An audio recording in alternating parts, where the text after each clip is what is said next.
의사들도 전문의가 있잖아요. 그것처럼 그렇죠. 치과도 마찬가지로 전문 분야가 있는 거네요. 그렇죠. 임플란트 전문 치과다, 미용 전문 치과다라고 광고도 많이 하시고, 맞아요. 미용치과도. 예, 치과 앞에 그렇게 많이 써 붙이신 치과들이 많으신데 이것은 법적으로 전문 치과로 따로 분류가 된 부분이 아니세요. 야, 미국에 가면 치과가 너무 비싸. 미국 치과가 비싼가요? 어떻게 보세요? 미국에서 제가 환자분들한테 얘기할 때 많이 말씀드리는 게, 네네. 치과 10군데를 가시면 사실 10개의 다른 소견이 나오실 수가 있습니다 라고 네. 제가 말씀을 드립니다.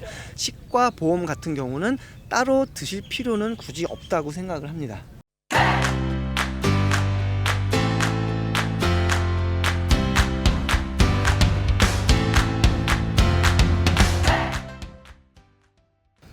안녕하세요. 얼반데드입니다.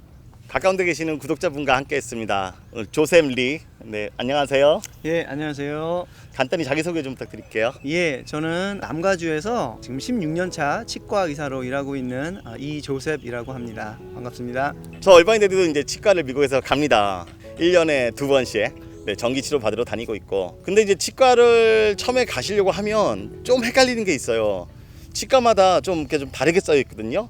어떤 데는 뭐 임플란트 전문, 어떤 데는 뭐 교정 전문, 어떤 데는 또 소아치과도 애들 또 소아치과 보내야 되죠. 이렇게 또 미용치과라는 데도 들어본 것 같고. 다른가요? 어떻게 좀 어떤 치과를 보통 방문해야 되나요? 뭐 그냥 환자분으로서 치과를 방문하실 때는 사실 어느 치과나 가셔도 문제는 없으신데, 하나 알아두시면 좋을 거는 미국에는 전문 치과 의사가 따로 있습니다. 예를 들어서 이제 치대를 졸업하시면 일반 치과 의사가 되시죠. 그래서 면허를 따시는 거는 일반 치과 의사, 제너럴 덴티스트가 되시는 거고, 치대 4학년 때 이제 전문 과정으로 갈 수 있는 이제 옵션이 있으십니다. 학생들은 치대 4학년 때 내가 한 전문 치료만 하는 전문 치과 의사가 되고 싶다, 그런 학생들은 똑같이 인터뷰를 거치고 서류 심사를 거쳐서 이제 그런 전문 치과 과정을 들어갈 수가 있습니다. 그럼 그 과정에 따라서 2년, 3년, 4정의 과정이 있는데요.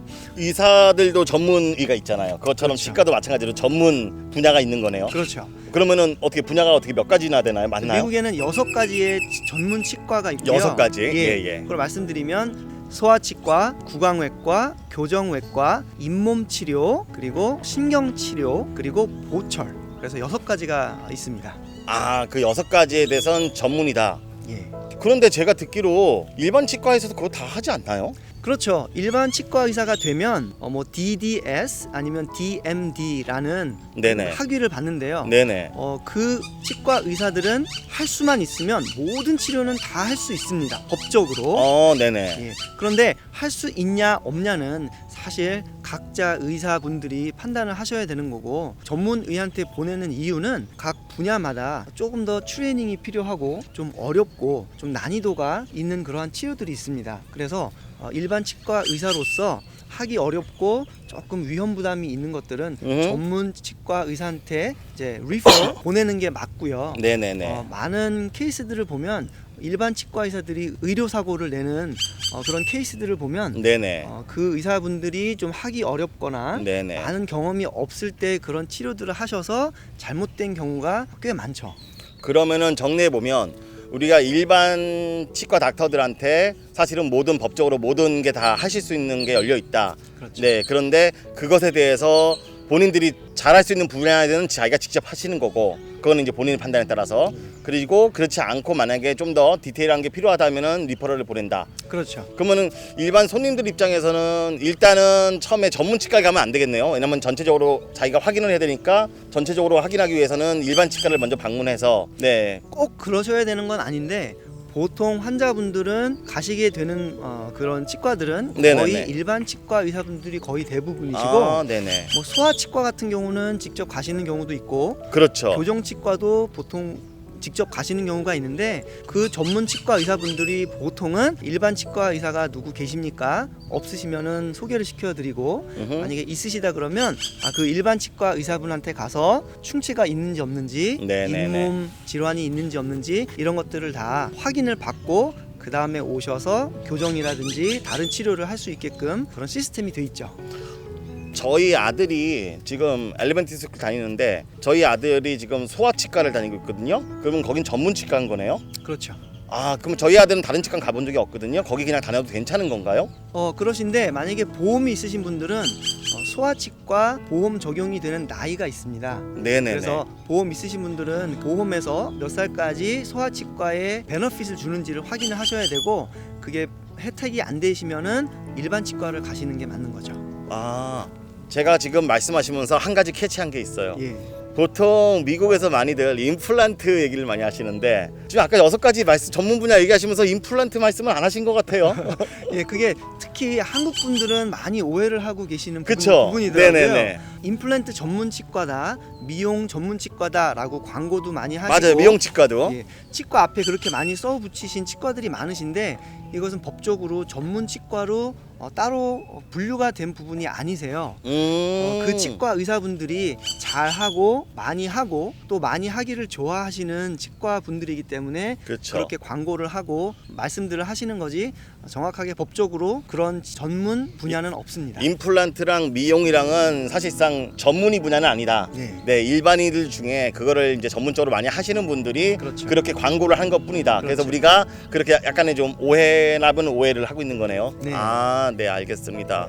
그리고 전문의에 대해서 알아두실 거는, 네. 일단 전문의가 되면 자기가 맡은 진료 외에는 치료를 못 하십니다. 그럼 예를 들어서 내가 교정 전문의한테 갔으면 그 교정 전문의는 임플란트를 못 하는 거예요? 그렇죠. 교정 전문의가 되고 board certified.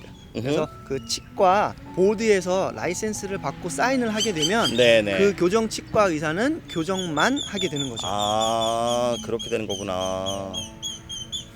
그런데 일반 치과 의사분들이 다 할 수 있기 때문에 트레이닝을 받으시고 경험이 많으시면 교정도 하실 수 있고 신경치료도 다 하실 수 있고, 뭐 소아치과 어린아이들도 다 치료가 가능하시죠.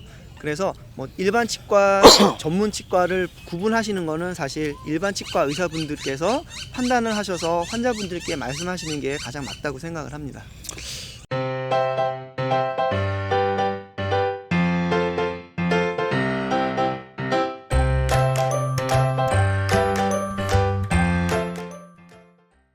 한국에서 오신 분들이 보통 처음에 이민 오실 때, 이제 나이 들어서 이민 오시는 분들은 보통의 경우에, 그러니까 보통 유학생들도 마찬가지고요, 그런 선입관들이 있어요. 야, 미국에 가면 치과가 너무 비싸. 그래가지고 너 미국에 이민 가기 전에, 아니면 미국에 유학 가기 전에 한국에서 다 치료 받고 가. 깔끔하게 정리하고 가. 이런 얘기 있는데 미국 치과가 비싼가요? 어떻게 보세요? 그것은 상대적인 것 같습니다. 어떤 뜻이죠? 예, 그런 말씀 아저씨- 들어보셨죠? 그럼요. 예. 의료비도 그렇고 치과 비용도 그렇고 한국에 비하면 상대적으로 많이 높기 때문에 치료비가 비싸다라고 말씀하시는 게 맞고요. 또 미국에 사시는 현지인 분들도 사실 부담이 되는 부분이긴 하죠.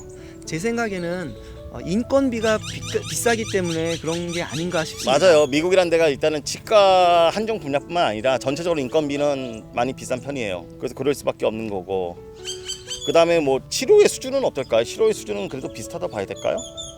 제가 뭐 미국의 치료나 한국의 치료나 비교를 해서 어떻다라고 말씀드리기는 조금 무리가 있고, 물론 어디든지 잘하시는 분들은 좀 잘하시고 조금 더 맞아요. 경험이 필요하신 분들은 경험이 필요하시겠죠. 그런데 제가 알고 제가 간접적으로 듣고 한 바로는 한국에 있는 치과 의사분들도 상당히 치료를 잘하시고, 특히 또 한국은 이런 테크놀로지라든지 뭐 하나가 개발이 되면 네. 또 많은 분들이 빨리 그것을 어답트 하셔서 그렇죠. 환자분들에게 혜택을 주시는 걸 보면 그런 부분에서는 참 한국의 치과나 의료 쪽이 굉장히 좀 빠르다, 그런 장점이라고. 되게 맞아요. 되게 열심히들 많이 하시는 분들이 계시고, 또 한국은 또 경쟁이 많이 심하다 보니까 그거를 뒤처지지 않으려고도 더 열심히 하시는 것 같고, 그렇죠. 네, 치과도 그런 경향들이 충분히 있는 것 같습니다. 뭐 치료의 실력이나 그런 것도 중요하지만 제 생각에는 어느 치과를 가시든지 그 치과 의사 선생님께서 정말 솔직하게 진심으로 환자분을 위해서 치료를 하시는 치과 선생님인지를 좀 잘 생각해 보시고 여러 가지 방법으로 검증을 하셔서 치과 의사분에게 계속 치료를 받으시는 게 좋을 것 같고요. 한 군데 다니시는 것보다는 최소한 두 군데는 어느 정도 좋은 관계를 맺으셔서 한 군데에서만 치료를 받으시면서 받을 수 있는 그러한 단점들, 불이익들을 피하실 수 있는 거를 생각을 해보시는 게 좋을 것 같습니다.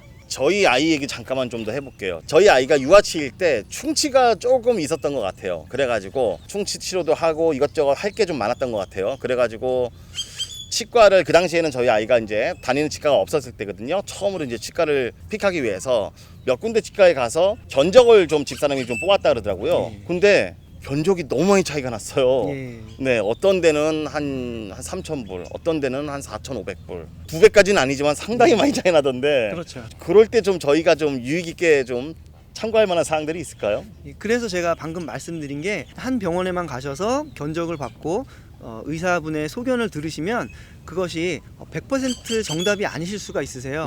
그래서 미국에서 제가 환자분들한테 얘기할 때 많이 말씀드리는 게 네네. 치과 10군데를 가시면 사실 10개의 다른 소견이 나오실 수가 있습니다 라고 네. 제가 말씀을 드립니다. 그래서 환자분들 입장에서는 굉장히 헷갈리실 수도 있고 그렇죠, 헷갈리죠. 누가 맞는지 누가 틀린지 누가 양심적인지 아닌지를 판단하시기가 그렇게 쉽지는 않으실 수 있어요. 네. 그래서 제 생각에는 최소한 2군데 아니면 3군데 정도는 가셔서 소견도 받아보시고 치료비도 비교를 해보시고 네. 그러시는 게 좋을 것 같고, 그러시는 동안에 치과 의사분들의 말씀을 들으실 때 이분이 정말 솔직하게 진심으로 자신을 위해서. 나를 그렇죠. 위해서 말씀을 해주시는가 아닌가는 정말 잘 들으시고 신경을 쓰시면은 많은 분들이 그것을 잘 판단하실 수 있을 것 같습니다. 좋은 말씀 감사합니다. 아무래도 비용이 비싸다 보니까, 그리고 또 미국에는 보험이 있잖아요. 미국에는 치과 보험이라는 게 따로 있는데 치과 보험에 대해서 어떤가요? 좀 치과 보험에 대해서 저희들이 좀 알아야 될 팁 같은 게 좀 있을까요? 네, 치과 보험은 직장에서 내주는 치과 보험이다 그러면 뭐 이유 따지지 마시고 가지고 있으시는 게 좋고요. 그렇죠, 네네. 왜냐하면 회사에서 거의 대부분을 내주기도 하고 네네. 또 회사하고 연결된 의료보험이나 치과 보험들은 사실 드는 비용에 비해서 베너핏이 굉장히 좋은 플랜들이 많으십니다. 그런데 내가 직장을 통해서 보험이 없으시다 그러면 치과 보험 같은 경우는 따로 드실 필요는 굳이 없다고 생각을 합니다. 왜요? 효과가 그렇게 썩 좋진 않나요? 일반적으로 듣는 치과 보험들이? 네, 개인적으로 치과 보험을 드시면 일단 내가 달달이 내야 되는 프리미엄이 좀 많이 높으시고 네, 그렇죠. 또 예를 들어서 1,500불이나 2,000불 정도 매년 내가 치과 보험 혜택을 받기 위해서는 또 그만큼 비슷한 액수를 또 내가 내야 되기 때문에 맞아요. 전체적으로 계산을 해보시면 큰 이익이 없으신 거죠. 그래서 일반 보험과 다르게 치과 보험은 조금 더 다시 한번 이렇게 좀 고민을 해볼 필요가 있을 것 같네요. 예. 치과 보험도 보통 일반 보험과 마찬가지로 그 HMO란 게 있고 PPO란 게 있어요. 어떻게 치과에서는 생각을 하나요? 예, HMO, PPO, 또 PPO는 여러 가지로 또 다른 분야가 있긴 한데요. 맞습니다. 크게 HMO, PPO만 알아두시면 될 것 같습니다. HMO 같은 경우는 정해진 치과들 중에서 한 군데를 선택하시면 그 곳만 가실 수 있는 게 뭐 장점이라면 장점일 수도 있고 단점이라면 또 단점이라고 말씀을 드릴 수도 있고요. PPO 같은 경우는 치과 어디나 골라서 가실 수 있는 옵션이 있으십니다. 그런데 큰 차이는 HMO 같은 경우는 저렴한 대신에 혜택이 좀 적으시고 PPO는 조금 비싼 대신에 혜택이 조금 더 많이 되십니다. 알겠습니다.